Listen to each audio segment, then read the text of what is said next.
munsi y'ikirunga cya Nyiragongo ntawe urimo.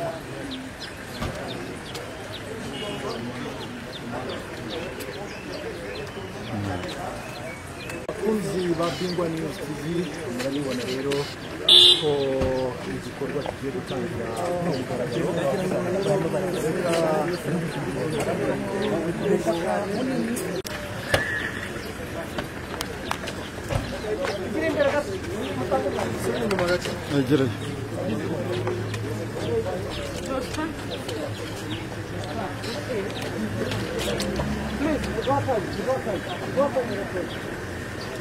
muraduhinzira barakironga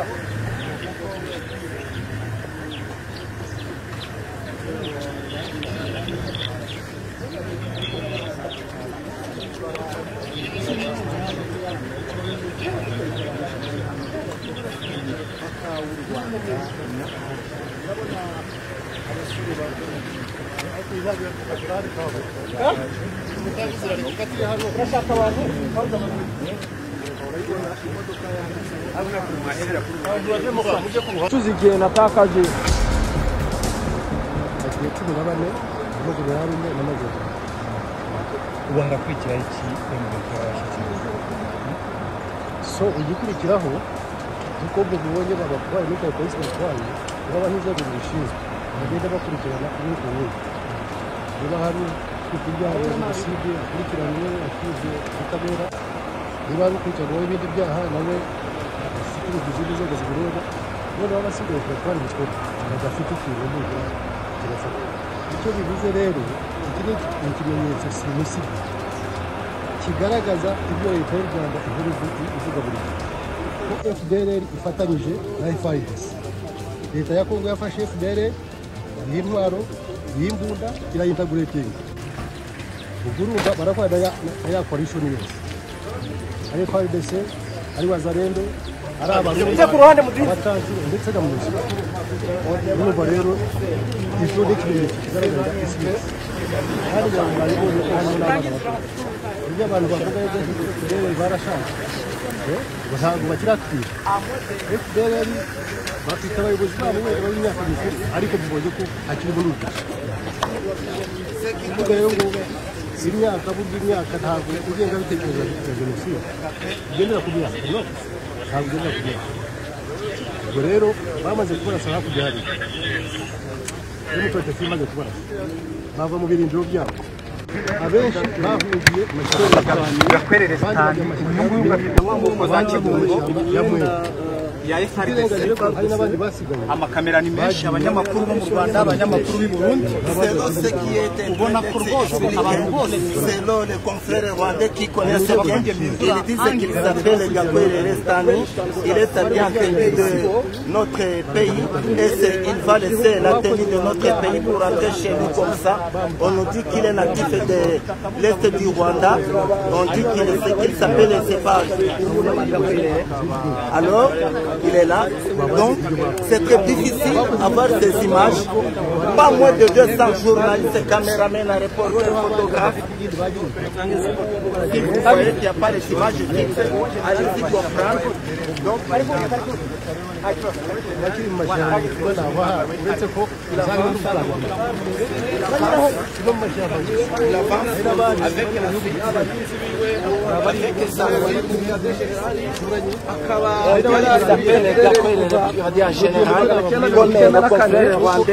tukaba tuzi yuko seko jenoside yakorewe abatutsi yakoreye aho yavukiye aho akaba ari kumwe na bo bamurindaga bagiye bafashwa n'ibihugu bitandukanye harimo n'u Burundi ngira ngo byaragaragaye kuko abagabo barimo basaba babashije gutaha rero nabo bakazuba rero ko nta kibi yaba yinjira rero niwe koko Gakwerere alias yari bakaba bahaga amabwiriza yo bita siko Gakwerere rwose ngo ngwino ibitaro hano finally rero mu ntara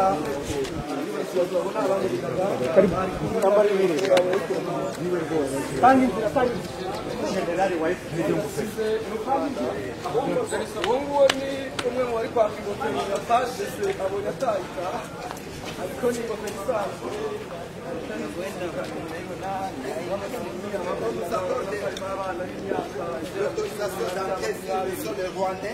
bakaba aribo babanaga nawe barabujijwe.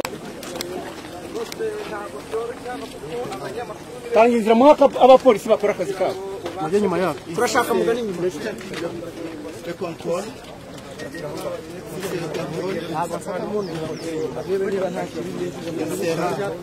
Contrôler. General Gakwereri, akaba arimo asakwa na polisi y'u Rwanda abanyamwuga La police rwandaise. aho bamwihisha Nous sommes aho bamwihisha rwose General Gakwereri wabaye muri fare le 1er mars FDR 2025. akaba yari yungirije General Omega mu bihe bitandukanye bihugu akaba yaragiye agaragara avuga amagambo yo gusebya u Rwanda ariko ntabwo yavuga igihugu cy'u Rwanda ngo bikugwe amahoro cyangwa ngo bikorere nabi. Aba niba rero mwamurindaga nawe sindi kuza kubona ipeti ryiwe ariko yambaye imyenda ya FARDC, urabona ko yambaye imyenda ya FARDC yaba hasi cyangwa hejuru bitandukanye Nous remettre les habits baje bambara rimwe na rimwe de l'armée de notre pays. nawe ni wamurindaga urabona ko C'est pas la tenue congolaise, la tenue, bon, la tenue militaire rwandaise, non. C'est la tenue congolaise. 14 bamuherekeje. Selon les sources dignes du soir, comme le confrère Kenyarwanda le parle, il est accompagné avec 14 éléments de sa garde.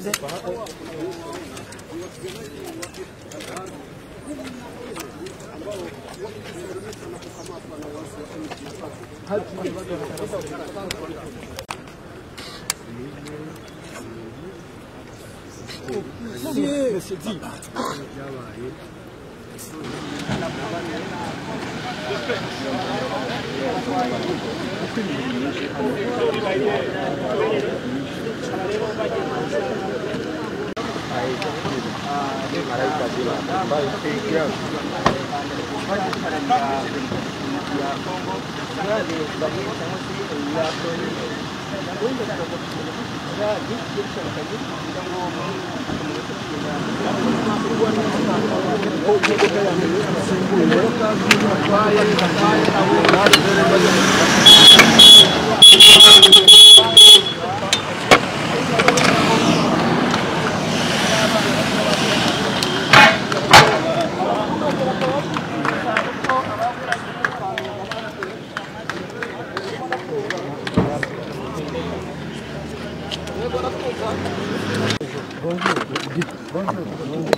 komanda uvuye ahangaha Colonel Jimmy yamaze kubivuga, aba ni abasirikare b'u Rwanda bayobowe ba FDLR, bari bayobowe na General de Brigade Gakwerere, harimo abaofisiye bandi ba Lieutenant Colonel, abamajoro, abakapitene no kumanuka hasi.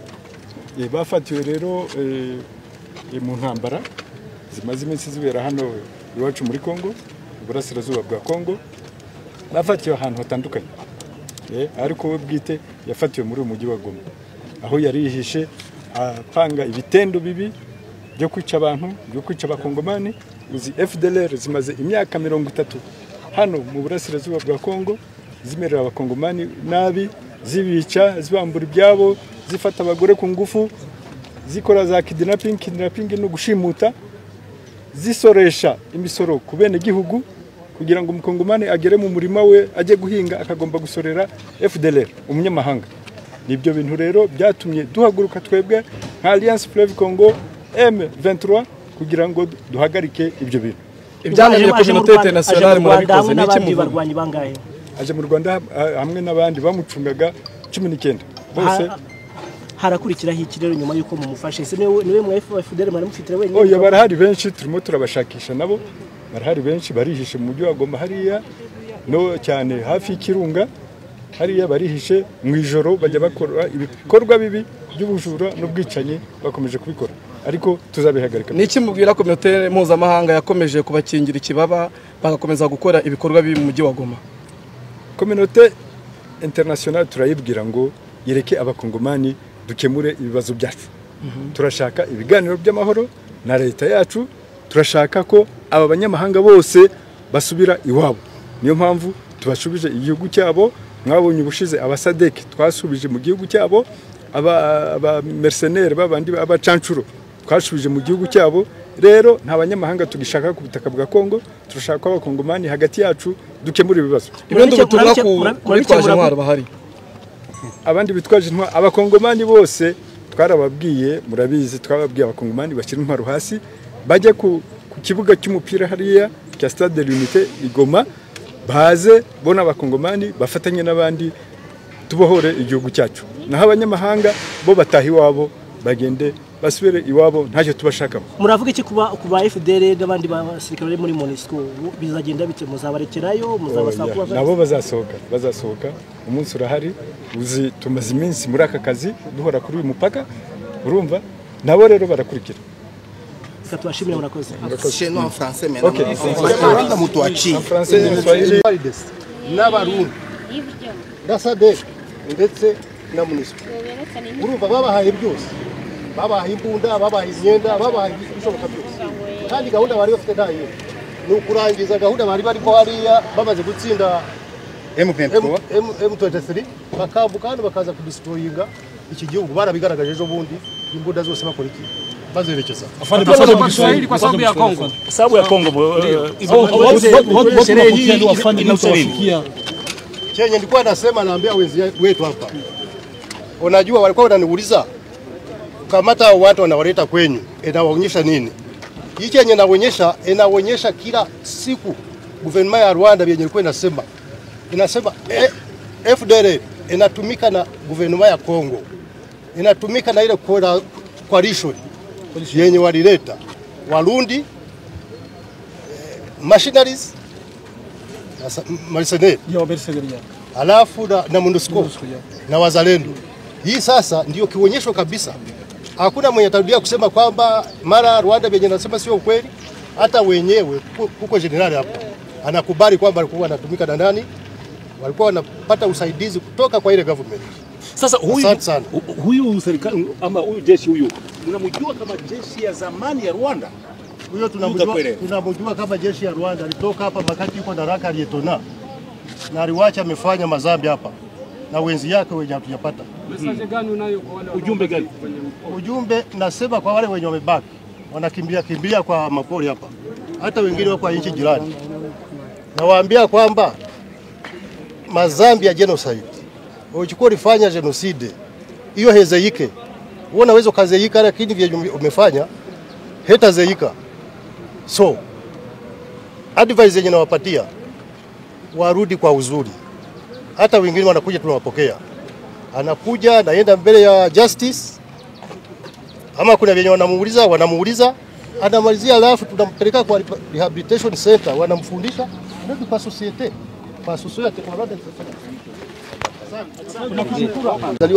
Amezaliwa Kongo, lakini hiyo sikia, hiyo tumeongea namna wametukabidha watu hapa, nenda kwa kabisa wakubwa wengine waanze kufanya screening, wajue ni watu gani wanastakiwa kwa genocide, ni watu gani wanastakiwa kwa aina hii. Alafu wale wenye wastakiwe, wale wenye walizaliwa huko na wastakiwe genocide, wastakiwe nini, watawapeleka kwa Mutobo, sijui najua rehabilitation center, waende wawafunze, baadaye ya kuwafunza warudi kwa society wafanye kazi kama Wanyarwanda wengine. Lakini afande, kwanza hii tukio M23 kuleta hawa watu, serikali ya Rwanda, jeshi ya Rwanda, ninyi mnachukua namna gani? Tuelezee hii tukio. FDLR general anakuja anapatikana mkono ya jeshi ya Rwanda, ninyi kama jeshi ya Rwanda mnachukua namna gani? Sisi tumefurahi sana, yani M23 kupigana nao pale na kuwakamata, walikuwa wanasema namna nilikuwa naongea na ule komanda kwamba FDLR ilikuwa inaua Wakongomani pale, inawanyanyasa, inawaiba. Lakini vyenye nafanya pale ndio vyenye ilikuwa inapanga kufanya nini? Kupanga, ilikuwa inapanga kufanya Rwanda. Sasa maana yake kwa ufupi, sisi kazi yetu imekuwa rahisi. Wametusaidia sana na tunafurahi. Asante sana. Jina lako ndio hii. Iby'amashyamba ukabireka. Wari reportinze cyangwa afashwe matero?